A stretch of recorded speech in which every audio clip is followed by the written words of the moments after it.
Padre Fábio, gostaria de saber o seguinte: quando nós somos magoados e perdoamos as pessoas, mas lá no fundo do nosso coração a gente ainda sente uma tristeza, isso é sinal de que a gente não perdoou realmente?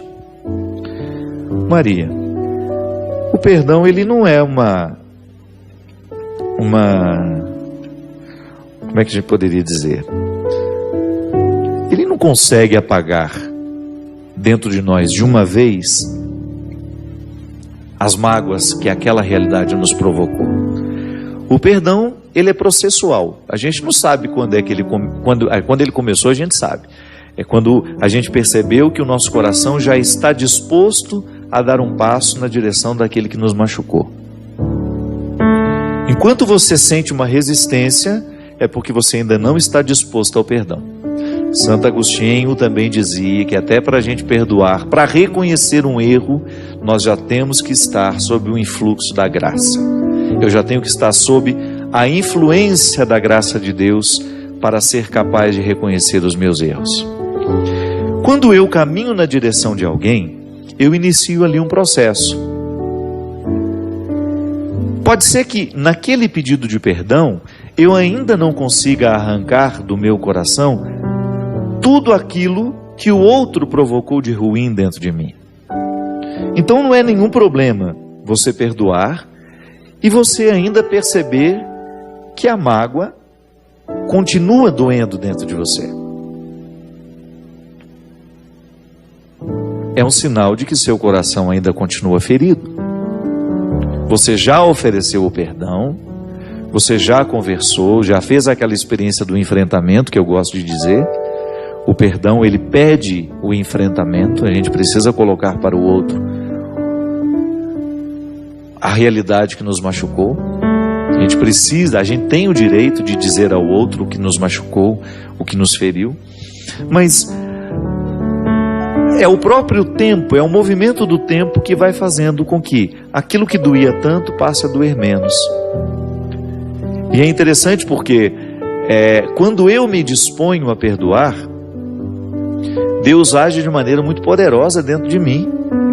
Ele vai me dando condições de colocar aquilo que Ele me ensina na sua palavra em prática na minha vida. Eu tantas vezes vejo na Sagrada Escritura Jesus me pedindo, me aconselhando a perdoar. Ele chega a ser radical em dizer, que quando o outro nos bate numa face, a gente deve oferecer a outra.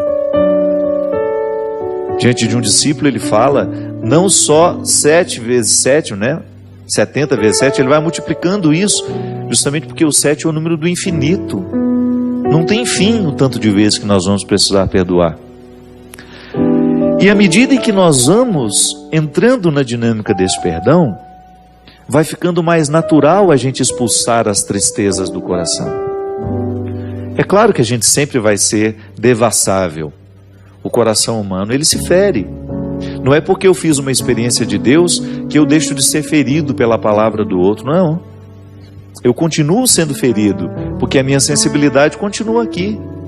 Deus não me torna uma pessoa insensível, mas Ele coloca em mim uma imunidade para sofrer aquele atentado, digamos assim, aquela palavra que fere, e não permitir que ela fique durante muito tempo dentro de mim. Então toda vez que eu sinto que, embora tenha perdoado, eu continuo sentindo a tristeza dentro de mim, é porque eu ainda não consegui desenvolver essa imunidade espiritual que a minha oração pode me dar, que a minha meditação. Engraçado, Às vezes eu fico pensando que nós, porque somos envolvidos por muitas pressas, a gente perdeu o dom da quietude, do silêncio. E muitas vezes nós temos dificuldade de perdoar e de expulsar as mágoas do nosso coração, porque nos falta essa experiência do silêncio, que é quando você vai metabolizar a vacina da imunidade que a oração nos dá. Porque quando você vacina um filho contra a gripe, por exemplo, nós estamos chegando no inverno, daqui a pouco nós vamos todos procurar um posto de saúde, os idosos e crianças vão vacinar de graça, nós vamos pagar para tomar a vacina, porque a gente quer ficar livre dos vírus. Mas existe um tempo entre o dia que eu tomo a vacina e o momento em que ela de fato fez efeito em mim. Não é assim que funciona? O organismo leva um tempo para metabolizar a vacina que foi injetada no meu braço, a substância que foi derramada para me provocar uma reação de imunidade. Então, naquela janela, há vacinas que você precisa de 10 dias para ela de fato fazer efeito. Há vacinas que os períodos são mais longos. 2, 3, 4 meses. A vacina da hepatite B, por exemplo, você precisa de fazer 3 doses no espaço de 6 meses, para você estar de fato protegido. Eu passo aqui no posto, tomo a vacina contra a gripe e já saio achando que estou imune. Não. A gente leva um tempo para ficar imune, porque o organismo precisa deste tempo para absorver a vacina, metabolizá-la e incorporá-la ao seu funcionamento. A imunidade que o perdão nos dá, para a gente sofrer um pouco menos quando o outro nos machucar demais, porque essa tem que ser a matemática. Eu tenho o direito de sofrer, mas eu não preciso ficar estendendo demais no tempo, porque a mágoa, o ressentimento, a tristeza são profundamente nocivas quando estendidas além do tempo. Uma tristeza até faz bem para a gente de vez em quando, né? Você cai na real, você vê que a vida não é essa maravilha que às vezes a gente inventa. A gente retira a vida do contexto das ilusões, coloca no contexto das esperanças. Então, quando eu rezo, quando eu começo a administrar o meu tempo para eu ter, ainda que sejam 5 minutos de silêncio para eu fazer a minha meditação, a meditação da palavra de Deus, ou de uma leitura que vai interferir no meu jeito de pensar. A gente falava aqui dos livros anteriormente. Quando eu tenho um livro que me evangeliza, quando eu tenho uma música que entra no meu coração e provoca em mim um pensamento bom, um pensamento positivo, ou uma reflexão que me ajuda a expulsar os meus excessos, a corrigir os meus erros, eu estou criando essa imunidade.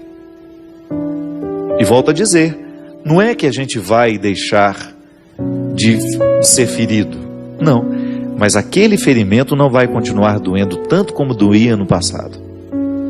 Quem faz uma experiência fecunda de Deus, cria essa imunidade espiritual que nos ajuda a compreender um pouco mais o processo que nos fere. Aí você liberta um pouco, você liberta com mais rapidez o seu coração de tudo aquilo que o escraviza tanto. É engraçado, né? É a mesma experiência de abrir o mar. Perdoar também consiste em nós abrirmos um mar. Em abrirmos um mar para que a gente liberte o nosso coração. Quem precisa passar aqui é o coração. É o coração que precisa fazer esse êxodo, essa travessia. De repente o coração está aqui, amargurado, deprimido, porque ele foi magoado, porque ele foi machucado, ele foi traído, uma pessoa lhe fez algo muito cruel. Então tá bom, você faz o mesmo que Moisés fez. Segura o seu coração pela mão e põe esse coração para caminhar na direção de uma libertação. Primeiro, porque você precisa racionalizar. Você não merece guardar rancor nem ódio. Às vezes nós temos aquela ilusão de que o ódio que a gente sente faz mal ao outro, que a gente quer se vingar dele. Não tem nada mais idiota do que isso. O outro está vivendo a vida dele e é você que está sorvendo o seu próprio veneno. Quando você escolhe odiar, você não está fazendo outra coisa com você senão derramar uma ampola de veneno na saúde do seu corpo. É o efeito contrário da vacina. Ao invés de colocar alguma coisa que vai te imunizar para manter a sua saúde psíquica e emocional, você está injetando um veneno na sua carne. Porque o ódio, ele pode ser encontrado até nos exames de sangue que a gente faz. Porque ele provoca uma desordem tão grande.